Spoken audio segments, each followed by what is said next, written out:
Set में जाने के बाद जब शूटिंग शुरू होता था, कभी कभी मुझे रोना आ जाता था। मतलब मैं ऑफिस से आने के बाद अपने बच्चों को अपने बेटे को खिला पिला के भाग भाग के दौड़ दौड़ के मैं शूटिंग के लिए निकलती थी, क्योंकि मेरा जो शूटिंग टाइम था वो वीकडे में होता था आफ्टर ऑफिस आवर्स, और 5:30-6 बजे से ही शुरू होता था। तो हार्डली मुझे 1.5 से 2 घंटा ही टाइम मिल जाता था जो भी बाकी एक्टर्स हैं उनके साथ काम करने के लिए, क्योंकि सभी लोग जिन्होंने भी काम किया है मेरे साथ सभी दे आर ऑल मदर्स, सभी मम्मी थे। तो उन सब के छोटे छोटे बच्चे थे from the age group 4 to 8 years। तो छोटे बच्चों को घर में संभाल के उसके बाद बाहर आके एक्टिंग करना, किसी और को टाइम देना, वो कोई छोटी बात नहीं है। गपशप is a completely women-centric series performed by only women and by mothers. Actually, कोई भी माँ के लिए ये बहुत ही एक डिफ़िकल्ट टाइम है, डिफ़िकल्ट सिचुएशन है, डिफ़िकल्ट फेज़ है। जब शाम को बच्चे घर लौटते हैं स्कूल से, अपने ट्यूशन से, उसके बाद बच्चों को टाइम देना, बच्चों को खिलाना पिलाना, और उसके बाद घर का सब कुछ मैनेज करके हैंडल करके फिर निकल के आके किसी और को टाइम देना, एक्टिंग करना, वो कोई छोटी बात नहीं है। मैं गपशप सीरीज़ की सभी एक्टर्स को अपने दिल से थैंक यू बोलना चाहूँगी कि उन्होंने अपने बिजी शेड्यूल से टाइम निकाल के मेरे ये सीरीज़ में काम करने के लिए टाइम निकाला, और सभी ने बहुत अच्छे से परफॉर्म किया है। जिन्हीं लोगों ने एक्टिंग किया है गपशप सीरीज़ में, none of them were from film making background, और ऐसा भी नहीं था कि उन्होंने उसके पहले कोई ऐसा एक्टिंग या फिल्म मेकिंग प्रोजेक्ट में काम किया था। तो ये सभी के लिए एक नया प्रोजेक्ट था, नया काम था। इनफैक्ट एज अ डायरेक्टर मेरे लिए भी ये नया प्रोजेक्ट था, नया काम था। और इवन दो मैंने अभी लाइक ऑलमोस्ट अभी 1 ईयर हो गया है, मैं एक film making and directing course कर रही थी, बट दैन ऑनलाइन कोर्स लेना और फिजिकली एग्जीक्यूट करना, there is a huge gap in that. So जब तक आप फील्ड में नहीं उतरते हो, जब तक आप अपना ओनरशिप और रिस्पॉन्सिबिलिटी लेके कोई प्रोजेक्ट का काम शुरू नहीं करते हो, वो कभी शुरू नहीं होता है। और जब आप एक बार शुरू कर देते हो अपनी ओनरशिप में, तो उसको ख़त्म करने का भी सारा रिस्पॉन्सिबिलिटीज़ आप ही के हाथ में होता है। गपशप सीरीज़ में मैं ये दिखाने की कोशिश की है कि जो लोग अमेरिका में रहते हैं, जो इंडियंस अमेरिका में रहते हैं, वो किस टाइप के सोसाइटी में रहते हैं, उनका लाइफस्टाइल कैसा होता है, वो क्या खाते हैं, क्या पहनते हैं, क्या करते हैं, कहाँ घूमने जाते हैं, और यहाँ पर बच्चों का स्कूल सिस्टम कैसा है, एजुकेशन सिस्टम कैसा है।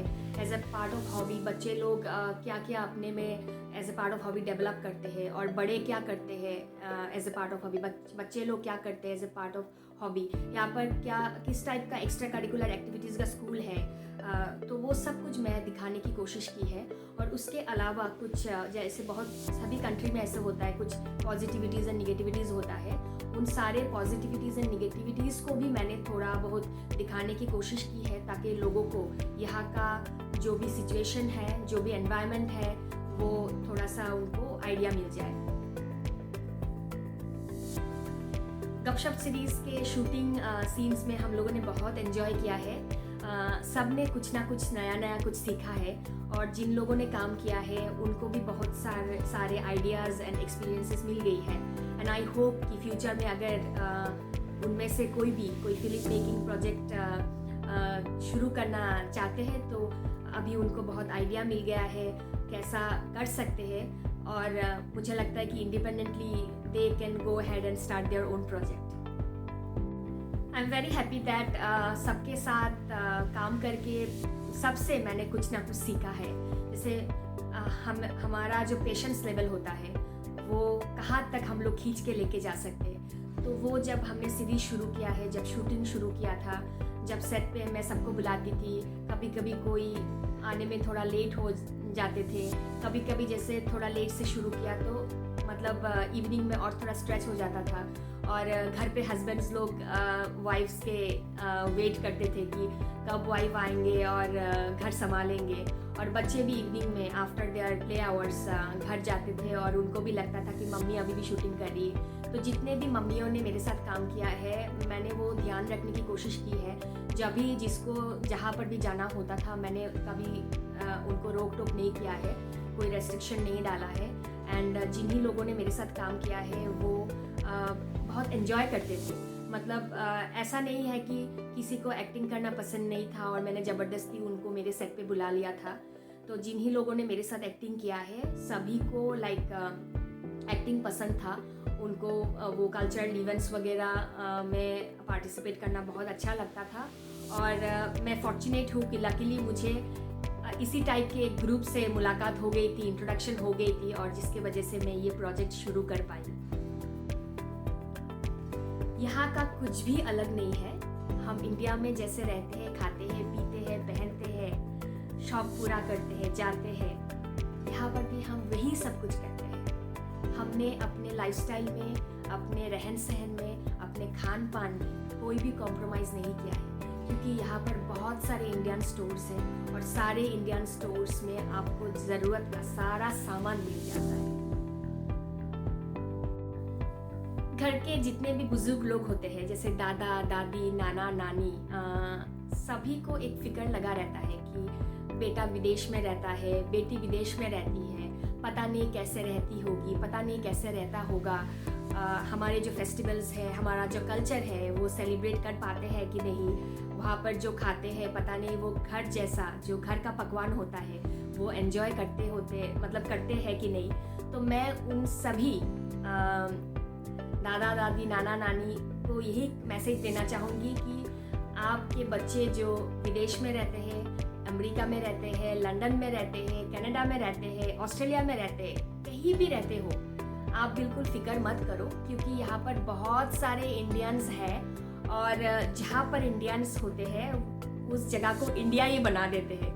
तो हम जो यहाँ पर रहते हैं, हमें कभी ऐसे फील ही नहीं करते कि हम विदेश में हैं। अपना सोसाइटी है, अपना कम्युनिटी है, लाइक इंडियंस का एक सोसाइटी है, इंडियंस का कम्युनिटी है, इंडियंस का बहुत सारा ग्रुप्स है, बहुत सारे इंडियन टेम्पल्स है, और यहाँ पर सभी फेस्टिवल्स बखूबी होता है, चाहे वो होली हो, दुर्गा पूजा हो, दिवाली हो, और स्टेट वाइज जो भी कस्टम्स एंड ट्रेडिशंस है, सभी कुछ बहुत अच्छे से होता है। तो जो लोग यहाँ पर रहते हैं उनको कभी फील ऐसा होता ही नहीं है कि यहाँ पर हम लोग कुछ कर नहीं पा रहे। हाँ, ऐसा हो सकता है कि हम सभी रिश्तेदारों के साथ एक साथ नहीं रह पा रहे, फ़ोन पे ही सिर्फ बात किया करते हैं, लेकिन बाकी मतलब यहाँ पर जो भी रहते हैं, जो भी मिलता है, उसी से हम सब खुश रहते हैं, और हमारे मन में कोई दुख भी नहीं है कि हम इतना दूर रहते हैं और इस चीज़ का हम अनुभव या तो महसूस नहीं कर पा रहे हैं। मतलब जहाँ पर भी रहते हैं अपने कम्युनिटी के लोगों के साथ मिलजुल के रहते हैं, और अपने कम्युनिटी के लोगों के साथ हम लोग एक घर जैसा, एक फैमिली जैसा आपस में मिल बांट के रहते हैं। यहाँ पर जो लोग भी रहते हैं बहुत एक दूसरे को हेल्प करते हैं। आपको अगर कोई भी चीज़ में ज़रूरत होती है, कोई भी हेल्प चाहिए होता है, तो आप किसी को बस बोल दो। There are always people from your community, from outside your community to come and help you.